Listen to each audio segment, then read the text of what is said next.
Well, I figured it'd be time to take a look at my 75-gallon display tank. I'm going to do this video first on the filtration, and the next few will get into how I did the electrical and actually look into the tank. We'll give you a brief look at it from this distance. You can see the cardinal tetras over to the right, and big blue angel fish is dead center, and there's a couple Altum angels behind him. And let's get in straight into the filtration. I'm going to discuss first. There is an 800 gallon per hour pump down in there, plus a 303 Imaginarium power head. What we're going to be discussing is my filtration, so let's just go with that. We've got the 800 gallon down in the water. It comes up to a 90-degree Schedule 40 PVC angle.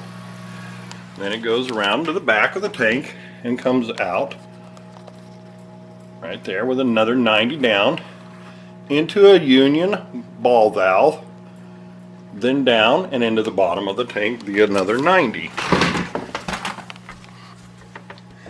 Coming into the bottom of the tank, or into my stand I should say, you hit another 90, down to another 90, into the union ball valve or a union valve right here, into a GE whole house filter.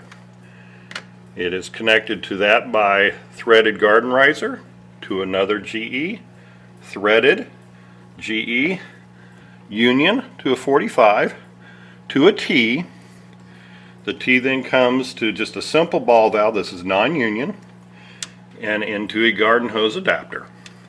To go back up the tank, it goes to another 90, out the back, and there it is, to another 90, up to another union ball valve, to another 90. Everything is glued to this point until you come back in the tank. You come back into another 90. This is 3 inches into the tank, not glued to the main pipe. That way you can move this around as needed for your flow. Down and back into the tank. And that's simple filtration. Now, what are we using for filtration? Well, we know we've got the 3 GE whole house. The first one is reversed from the way it should go. If it's coming into the house, it's going to look like these two, with the valve, this valve right here, to your left. This one is to my right. The reason why I want to do that is because I can put a filter media bag in there. How you go about doing that is these come with filters in the kit, one filter. If you'll take and cut that filter apart, you will end up with a tube that looks like that. That's what's inside of them.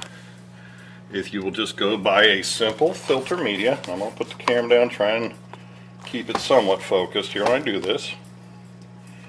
Just your typical top fin media bag.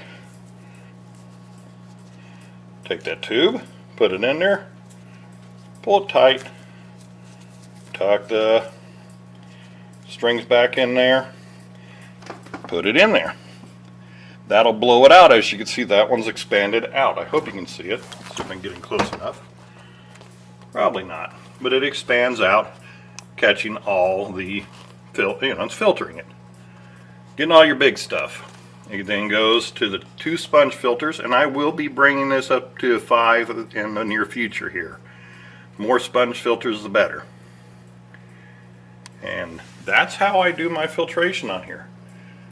Just to give you an idea, this tank has been up and running since June. I have had no problems with algae, no problems with fish dying except for a couple that were very early on and from a very suspect source. I should have been more careful and quarantined better, but haven't had anything die in quite a long time. You wouldn't want to with, come on Blue, move. Well, he's just being himself, but I was hoping to get a picture of the Altums that are behind him. They're young. They came from Jack Watley. You know, you've got a really good reputable source right there. I can get it from above. You can see one of them anyway. You can see all the plants that are growing in here. My water sprite is doing just absolutely fantastic. All the swords. Crips are doing good. Redwiggian, the Anubis is doing good. There's hornwort in there.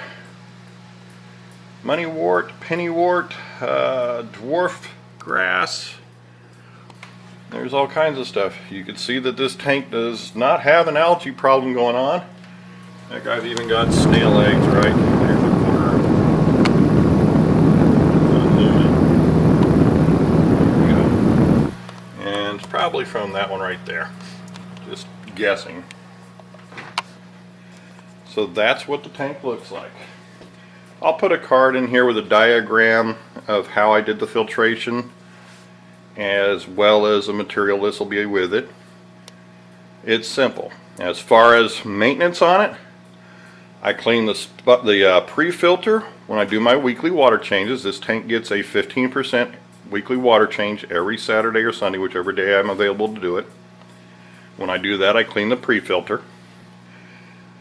Once a month, I clean the 2 sponge filters. When you clean them, remember, just put them in a bucket of water from your aquarium, not tap water. Rinse them out, put them back in.